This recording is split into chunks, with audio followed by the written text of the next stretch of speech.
शिवपुर गांव में रोहन और प्रीति अपने चाचा गोपाल और अपनी चाची कालिंदी के साथ रहते थे। गोपाल रोहन और प्रीति को अपने बच्चों की तरह प्यार करता था, लेकिन कालिंदी रोहन और प्रीति से बिल्कुल भी प्यार नहीं करती थी, क्योंकि बचपन में ही प्रीति और रोहन के माता पिता का कार एक्सीडेंट में मौत हो चुकी थी।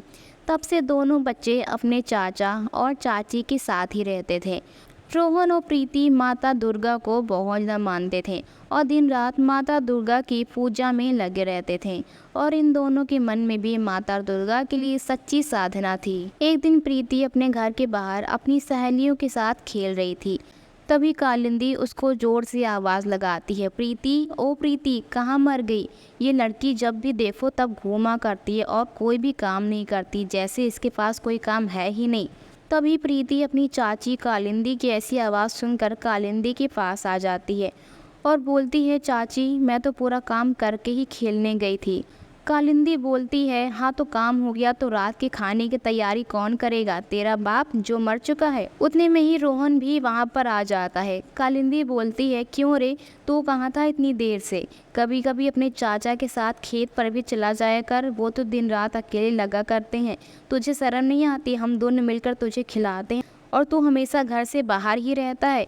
रोहन बोलता है, चाची, मैं तो अपने दोस्तों के साथ खेलने गया था, आपने तो मुझे कोई काम ही नहीं बताया था। कालिंदी बोलती है कि ठीक है, अब तू जा अपने चाचा के साथ खेत पर जा। लेकिन अब रोहन बोलता है, चाची, मुझे बहुत तेज से भूख लगी। कालिंदी बोलती है, खाना ख़त्म हो गया है, अब जब रात में खाना बनेगा तभी तुम दोनों को मिलेगा। ये सब बातें प्रीति को बिल्कुल भी अच्छी नहीं लगती हैं। वो बोलती है, चाची, भैया को कुछ खाने को तो दे देती, आपने तो उनको ऐसे ही भेज दिया। प्रीति की बातें सुनकर कालिंदी प्रीति की गाल पर जोरदार थप्पड़ जड़ देती है। प्रीति बेचारी जोर जोर से रोने लगती है और अपने मन में अपनी माता दुर्गा को याद करने लगती है। कालिंदी बोलती है प्रीति से, आज तुम्हारे चाचा को आने दो, तुम दोनों की मैंने बदतमीजी उनको ना बताई तो मेरा नाम भी कालिंदी नहीं है, और तुम दोनों भाई बहनों को तो मैं इस घर से बाहर निकाल के रहूँगी। रात में जब गोपाल और रोहन खेत पर से घर आते हैं तब कालिंदी रोहन और प्रीति की सभी झूठी झूठी बातें गोपाल को बताती है, जिस पर गोपाल को रोहन और प्रीति पर गुस्सा आ जाता है, जिसके कारण गोपाल रोहन और प्रीति दोनों को ही धक्के मारकर अपने घर से बाहर निकाल देता है। दोनों बच्चे माता दुर्गा का नाम लेकर आगे बढ़ते चले जाते हैं।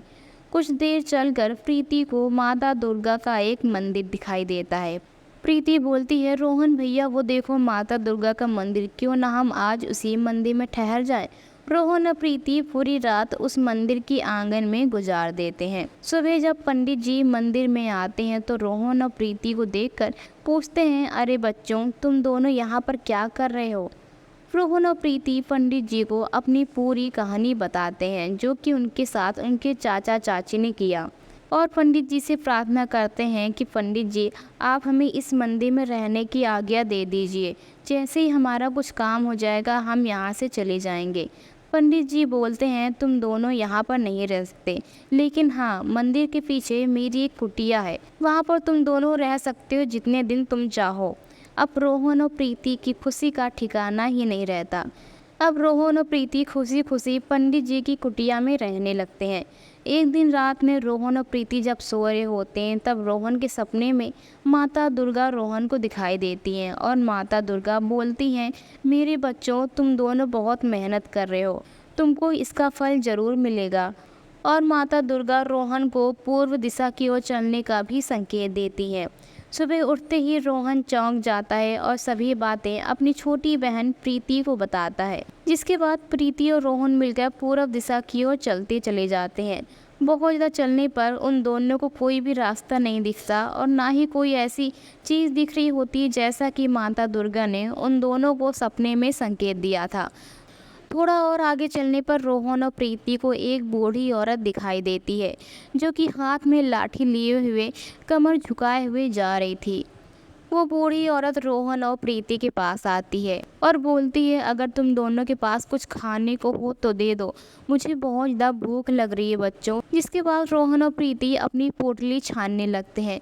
पोटली में उनके थोड़ा बहुत खाना पड़ा रहता है, जिसको कि रोहन और प्रीति उस बूढ़ी औरत को दे देते हैं। बूढ़ी औरत खाना खाने के बाद बोलती है, भगवान तुम दोनों का भला करे, क्योंकि तुम लोगों ने अपनी भूख को मिटाकर मेरी भूख को शांत किया है। बूढ़ी औरत की बात सुनकर रोहन और प्रीति वहां से जाने लगते हैं। रोहन और प्रीति को जाते देखकर बूढ़ी औरत अपने असली रूप में आ जाती है और ये बूढ़ी औरत कोई और नहीं बल्कि साक्षात माता दुर्गा रहती है, जिसको देखकर रोहन और प्रीति बेहद खुश हो जाते हैं और माता दुर्गा के चरण में अपना सर झुका लेते हैं। माता दुर्गा रोहन और प्रीति को आशीर्वाद देती हैं और बोलती हैं कि मेरे प्यारे बच्चों, तुम दोनों के ऊपर आज के बाद कभी भी कोई भी मुसीबत नहीं आएगी, क्योंकि मैं तुम दोनों का हमेशा साथ दूंगी और तुम दोनों जो भी काम करोगे उसमें सफल जरूर होगे। इतना कहकर माता दुर्गा अंतर ध्यान हो जाती है। अब रोहन और प्रीति अपनी कुटिया की तरफ जाने लगते हैं, लेकिन रास्ते में ही एक होटल दिखता है जिसमें कि वर्कर की बहुत ज़्यादा ज़रूरत थी।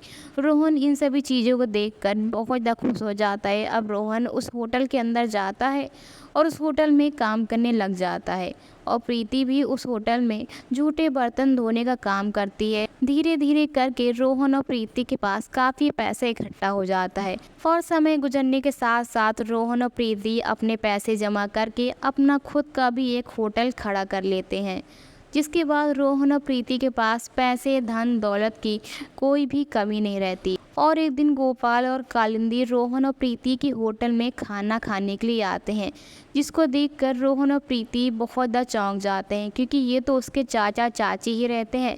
रोहन और प्रीति को इतना बड़ा आदमी देखकर गोपाल और कालिंदी के होश उड़ जाते हैं।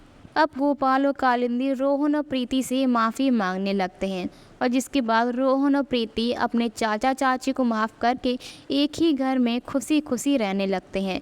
अब रोहन और प्रीति के साथ साथ उसके चाचा चाची भी माता दुर्गा की भक्ति में लग जाते हैं और माता दुर्गा का आशीर्वाद हमेशा ही रोहन और प्रीति के साथ रहता है। दोस्तों, आपको हमारी आज की कहानी कैसे लगी अपनी राय हमें कमेंट बॉक्स में ज़रूर दीजिए। साथ ही अगर आप माता दुर्गा के बहुत बड़े भक्त हैं तो कमेंट में जय माँ दुर्गा ज़रूर लिखें। फिर से मिलेंगे अगली नई कहानी में, तब तक के लिए बाय।